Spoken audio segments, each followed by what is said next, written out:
All right, everybody. It is live here for the Working Fans Podcast, the Combatcast.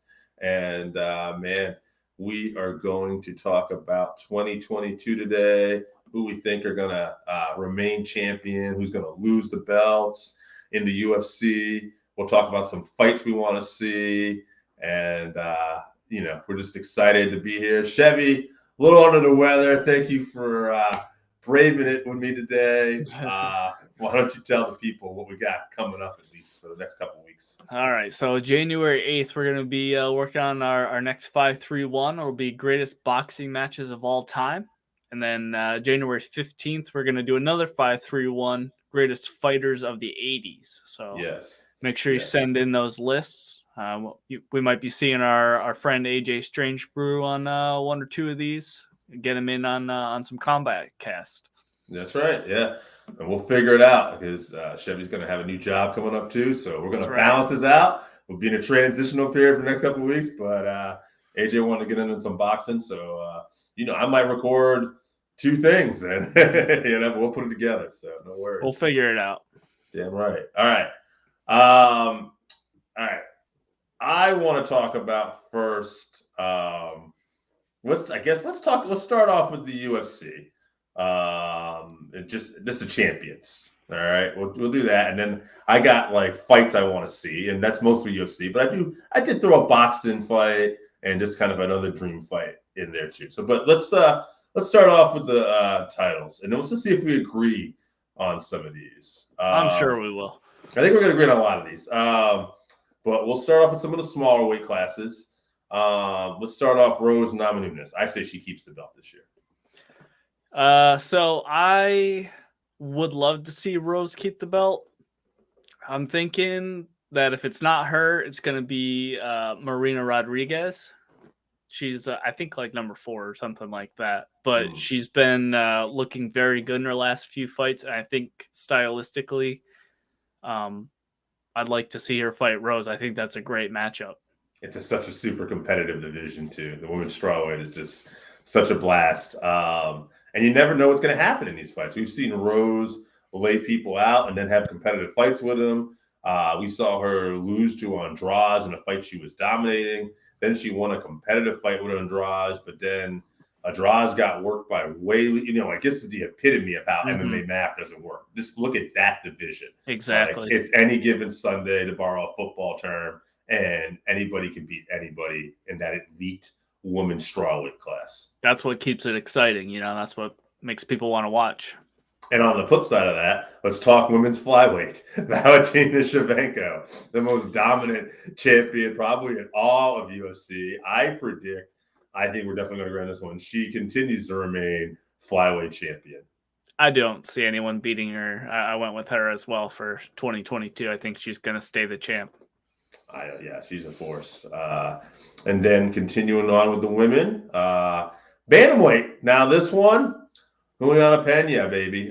Does she essentially? It's like, can she beat Nunes in a rematch? That's the big question. Can she do it twice? You know what? I'm going for the upset again, baby. I say she does it twice, and I say this is Pena's year, and she's going to be a star. And I say she keeps the belt. I'm going to go with Amanda. I think that, maybe she got too complacent, didn't train hard enough. I think if you see that desire and we see the best Amanda come back, she's real tough for anyone to beat. She's definitely the favorite. I definitely think she's the favorite to get that belt back. But I want to spice it up a little bit. And I think we're both going to say Nunes is going to remain featherweight champion. I didn't even write that one down. Yeah.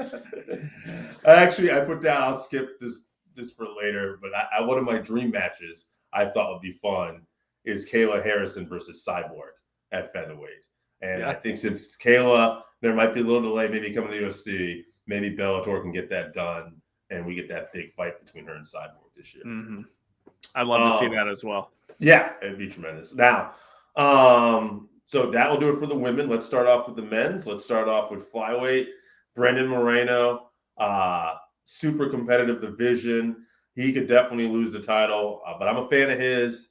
And since I don't think there's a clear-cut necessarily champion going to be, and this kid just continues to make tremendous improvements, I say he holds the belt. if we see the same Moreno that fought in that second fight against Figueiredo, Mm-hmm. it's going to be real tough for anyone in that division to win it. Yeah, That being said, if Cejudo decides to come back, I'd love to see that fight because, Cejudo on his best day would give Brandon problems, I think. I agree. That would be fun. That'd be a great fight. Yeah, love to see Mhm. that in 2022. Then let's see. So featherweight, bantamweight. What's funny? I almost was going to put this as a title that doesn't change hands, and then I realized that Jan is technically the interim champ. So I do predict that Aljamain Sterling is going to lose the belt, and I will go as far as say I think Jan is going to be the bantamweight champion this year, and he will hold it for the rest of the year. I'm going to go with TJ. A Oh yeah. bit of homerism. That division is very tight at the top. A lot of high level guys at the top. So I could see this changing hands a couple times. Jan is super dominant.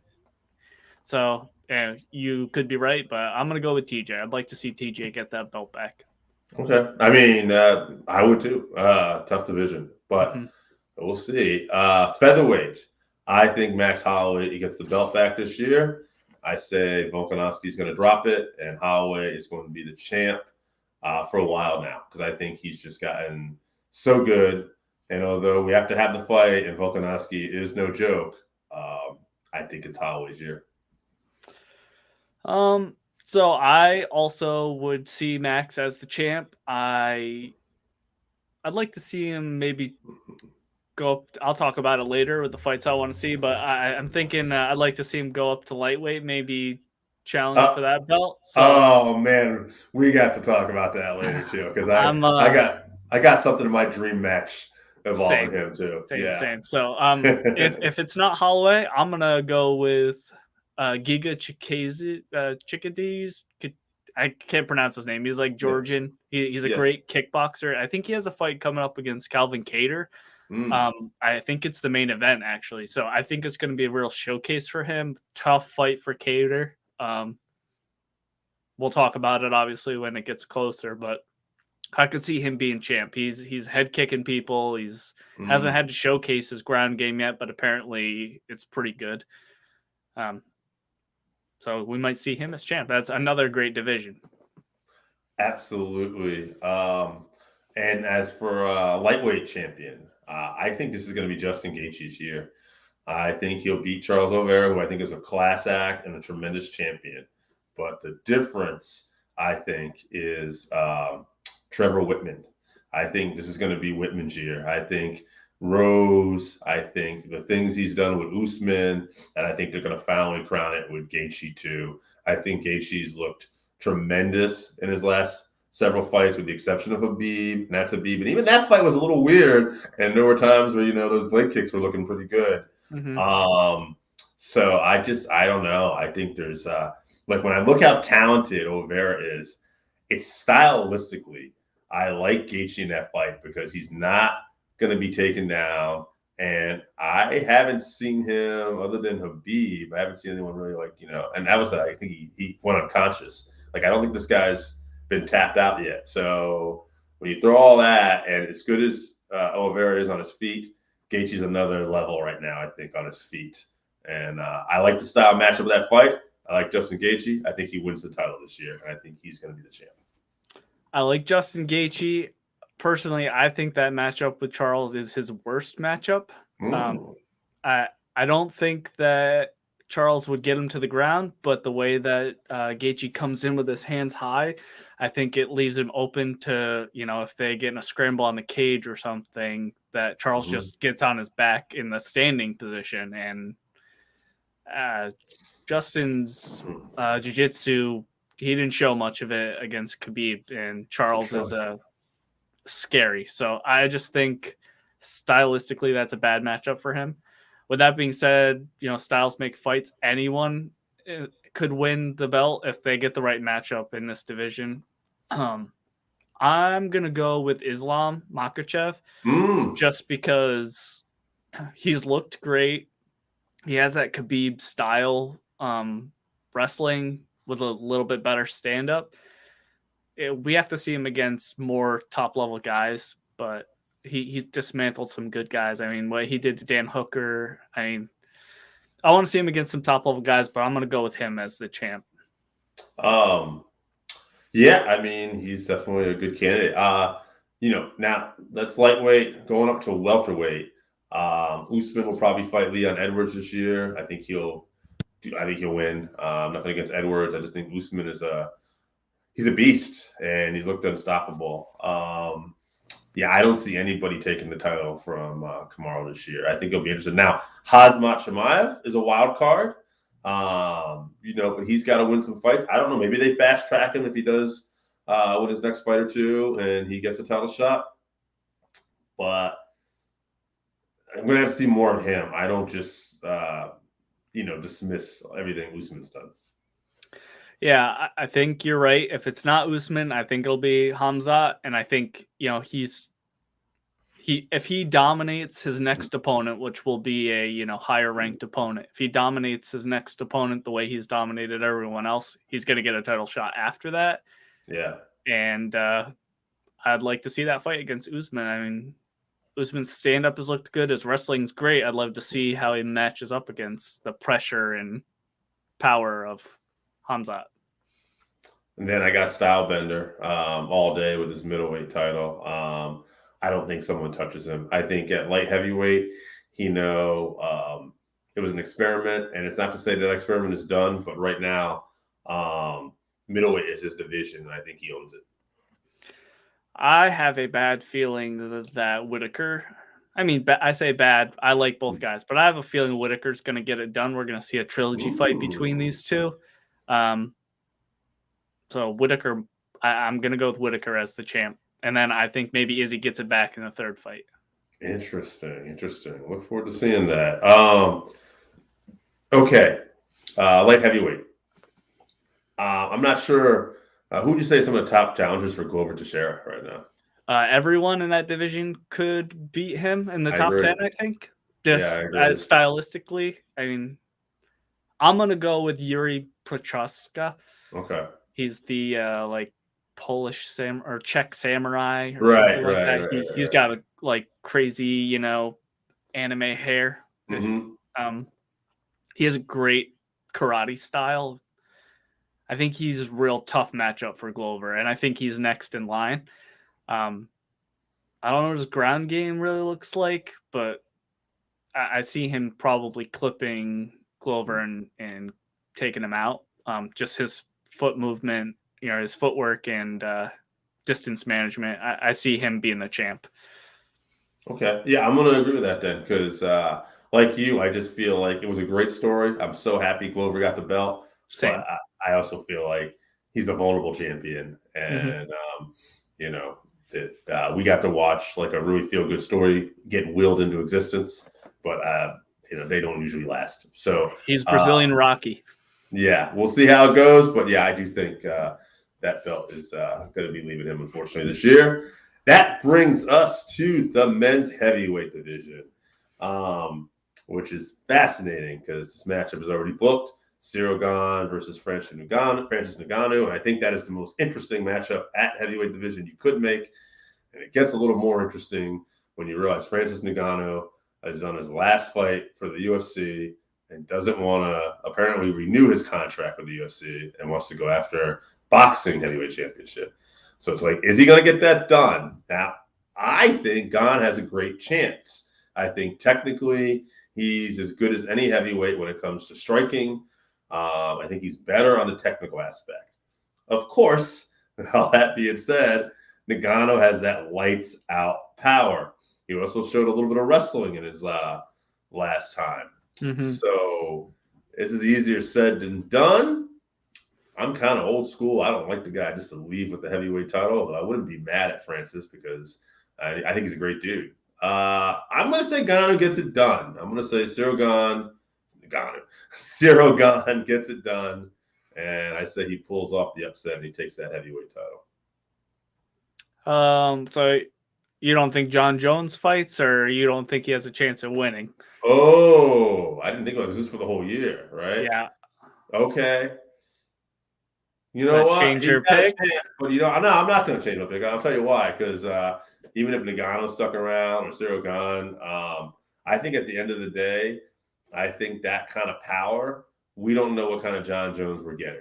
And I'm not sold on the fact that John Jones can just come up to heavyweight and just be the heavyweight champion because he's the greatest light heavyweight of all time. I need to see that. So I'll go with Gunn, but goddamn, yeah, I could see Nagano. Well, Nagano's probably not going to be heavyweight champion because if he wins, he's going to leave the company. Right. Yeah, I wouldn't be surprised if Jones comes back and wins the title either. But well, I'm not picking John Jones either. Fuck that guy. I am picking Curtis Blades. So wow, I think that his kryptonite, the power puncher, Ngannou, like you said, will be gone in boxing by the end of the year.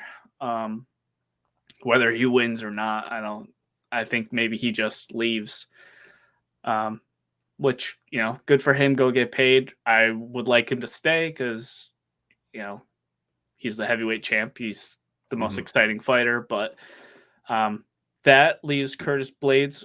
Derek Lewis doesn't want to fight for a championship because it's 5 rounds. So he's not interested in the belt unless it's a 3-round fight. So I'm going to go with Blades. I think if John Jones becomes the champ for some reason, he has great wrestling, but Curtis is I just think his wrestling is going to be better. He's not going to get knocked out by Jones. And then as far as Gone, he has great footwork, but I don't think he knocks Curtis out either. I think Curtis is going to be able to wrestle these guys without the threat of the power punchers in there.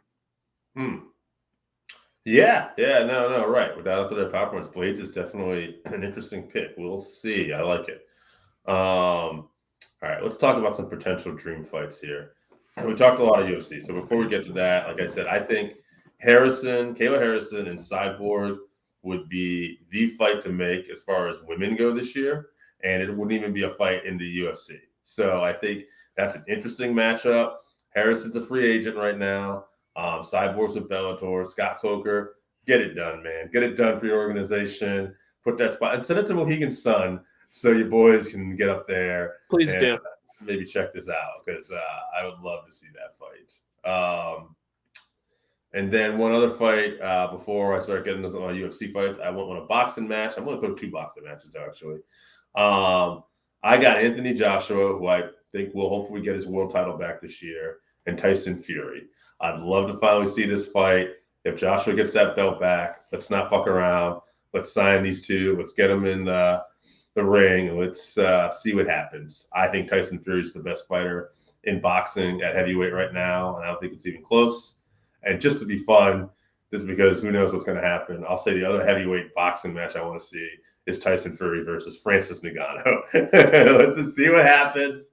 If Francis walks out with the UFC heavyweight title, then I say book the damn match. And I got to tell you, I like Tyson Fury, but I just think it'd be something, just because it would be such a shocking upset for someone to pull that off. And Francis has that power. He'll probably get lit up for a few rounds and then eventually get taken out because he's going to get picked apart by that amazing footwork of Fury's. But what a story that would be, Francis Ngannou, if he had both heavyweight championships. That would be something crazy for sure. Yeah. All right. I'll throw some other dream matches here. One I had down. Again, I like to think that this guy maybe wins the lightweight title this year. We'll see. Justin Gaethje. I'd like to see Justin at some point fight Max Holloway. I just think that would be such an amazing fight stylistically. If we can get Max as featherweight champion and Justin as lightweight champion too, and we book that fight, like I don't know, like forget about pay-per-view record. That's just going to be an amazing, amazing fight. Oh yeah, could be one of the best fights of all time. That's a great matchup. I also got this one's not going to happen, but I got Habib versus Usman. If Habib came back, I'd still love to see Habib at welterweight to see what he could do. And what a fight that would be against Kamaru Usman. Again, that one's probably a little far-fetched. I don't think Habib's coming back at this point. But, hey, you never know. And then another one I'd like to see is Kobe versus Masvidal. So, and we got Randy Osgood and some comments out here saying, let's go. And What's up, Randy? I don't know, Florida. I'm not sure what that means, but FYI to you too. It might be a bot. That's all right. We appreciate the support no matter what. So yeah, Kobe versus Masvidal, like I said, would be a good grudge match just to be fun. What's some fights you got? So I had some of the same fights as you, so I'll try not to name those ones off. But as far as boxing, I want to see Lomachenko fight against Teofimo again, Lopez. I think he gets that done in the rematch. There were talks about Canelo going up to cruiserweight and fighting Usyk. I would love to see that. Canelo would be the greatest of all time if he went up, fought Usyk at cruiserweight and beat him. Mm-hmm. I'm with you. I'd like to see Anthony Joshua get back his belt though at heavyweight and set up a fight with Fury. I want to see Francis and John Jones, or Stipe and John Jones. I'd be down for that as well. I have Joanna versus Whaley 2. That was the greatest women's fight of all time. Joanna went all of 2021 without fighting. She's not going to get a title shot right away, no matter how bad she wants one. I think that's a good fight, title eliminator or contender eliminator fight. I want to see Dominic Cruz versus Corey Sandhagen in the Bantamweight division in the UFC. I think that'd be a great matchup, just like the footwork, Oh, yeah. Sandhagen said that he kind of models his footwork off of Cruz, so I'd love to see that. I think that would be some of the smartest high-level defensive MMA we've ever seen in the octagon. I'm going to just take a quick break here and we'll answer this man's question. Randy asked it, does Jake Paul fight an actual boxer this year? If you want to, the Tommy Fury fight could still happen. Yeah. Tommy Fury's opponents have a combined record of 4 and 200, literally. Wow. Yeah. Really? Is that okay? Wow. Yeah. Right. So I assume Jake beats him. I don't know. I don't know. We'll see. Yeah. I still got some more fights. Yeah, we're going to get to it. So Randy would like to see Dom Cruz get a title shot again. So piggybacking off that Cruz Sandhagen fight, I think you're right. Amazing footwork. But you said you have some more, so let's keep them going. So going back to the Holloway, moving up to lightweight. Yes. I'd like to see him versus Conor at lightweight. Number 2. I like to W back, son. I like to see him get that one back. Get rid of Conor. Send him packing. I actually thought about. I forgot to put it down. I actually thought about Conor and Ferguson, since they're both bad on their luck right now. It'd still probably be a hell of a fight. Make some money and then just see what happens. Right. I assume if we see Conor fight, it's going to be Diaz 3. I'll watch that too, I guess. Oh, yeah. I'm less excited for that fight every day that goes by, but I also want to see TJ versus Aldo. We had talked about that one when Aldo won his last one. I'd like to see that one, whether it ends up for the belt or not. I don't care. I want to see it as a main event, a 5-round fight. I think that's very good. Who does Conor fight next? I'm gonna go with Nate. I don't know. Yeah. What are you thinking, Dave? Yeah, I think that makes the most sense. It's a big money fight. One thing I'm wondering, does Nate only have one fight left on his contract too? I think so, yeah. I assume that fight is at 170. Conor's been ballooning up to he says 190 pounds or whatever. Then I'm gonna say actually I'm gonna go with that Ferguson fight then, because I'm gonna say that Dana gets a little scary about giving somebody one fight on their contract and then giving them a big platform like Conor and then having him leave if he gets the win and then goes over to Bellator or some other promotion. I don't think it's Conor's last fight. I think it's Nate's last fight, right? Yeah, it'd be Nate's. But I think, you get Nate gets the big W and he gets that spotlight put on him and then he no longer works for your company. I don't think Dana likes that too much. But yeah, I don't know. I feel like you're missing out on making as much money as possible. Yeah. I think you just resign yourself to losing Diaz. I think he's going to go fight one of the Paul brothers anyway. So does he get that done? Yes, Yeah. I think so. Yeah, I think so too. He's not getting knocked out, that's for sure. So, and So he's who not you going to get got? tired. So I would definitely favor him against either Paul brother. Do you got any other dream fights? No, that's all I got. Okay. So we're gonna, like I said, we're gonna talk some boxing the next couple of weeks. So Randy, you in the comments there. Gonna need some boxing lists. And on that note, Chevy, why don't you hit us what we got coming up next week? All right, January 8th, we're going to do a 5-3-1 on greatest boxing matches of all time. Yeah. And then January 15th, we're going to do a 5-3-1 on greatest fighters of the 80s. All right, I love it. And one more question before we get out of here, because my man threw it in, and I love to answer. Do we see anyone jumping from Bellator to UFC or vice versa? I guess Nate might be the favorite now, right? Because he's got to get that money. You know, I mean, another one that I would not rule this out is Francis Negano, because even though Negano might leave UFC, go do some boxing, Bellator still pays good money. Seems like Francis has more of an issue with the UFC, so I think there's money to be made there possibly, and it's definitely in Bellator's best interest if they could sign a guy like Francis. So I'll throw it out there. I don't think we see anyone of note jumping from one to the other, probably. Okay. So. I think if Francis leaves, he's going to go to boxing. He's going to probably make a lot more money there. So. Yeah, probably will. Probably right. It would be interesting, though, to see Francis become the belt collector of MMA. Yeah. But all right, guys, that'll do it for the Combatcast. As always, we thank you, and we'll see you at the fights.